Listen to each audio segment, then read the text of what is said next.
சொல்லு பேபி. ஆமாண்டி, எங்கள் அம்மா வேறு இந்த சுற்றிக்கிட்டே இருக்கேன் எங்கேயாச்சும் ஒரு மாதிரி சிபிசிடி எங்கள் வீட்டில் இருக்கேன் ஃபுல்லாக கண்டுபிடிச்சிடுவாங்க எப்படி ஃபோன் பேசினாலும். ஆமாம். மா யார்கிட்ட ஃபோன் பேசிக்கிட்டு இருக்க? அக்காட்ட பேசிக்கிட்டு இருக்கேம்மா. அக்கா கிட்ட பேசிட்டு இருக்கியா? இந்த அக்கா கோயம்புத்தூரில் இருக்கான்னு சொன்னாடு அந்த அக்காமா. யார்? அந்த வட்டி வட்டியா சோற சாப்பிட்டு சோத்துக்கே வழியிலாம இருக்காங்களே அந்த அக்காவா? சரி நீ ஃபோனை கொடு, நான் பார்க்குறேன் எந்த அக்கான்னு. கொண்டா. நீயே பேசு.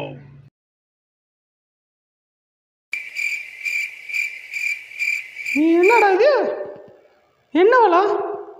அது வந்து என்னோட அக்காமா, அதனால தான் நான் வந்து என்ன வந்து சேவ் பண்ணி வச்சுருக்கேன்.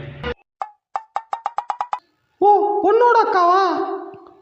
ஓஹோ, அது என்ன பக்கத்தில் உலக உருண்டை? உலக உருண்டையா? உலகத்திலே வந்து எனக்கு அதாவது என்ன சொல்கிறது, என்னோட அக்கா உலகத்தில் எனக்கு பிடிச்ச பெரிய அக்கா. என்னமோ இது என்னதுடா, இது ப்ளூ கலரில் என்னமோ இருக்குது, டைமண்ட்லாம் போட்டு வச்சுருக்கா?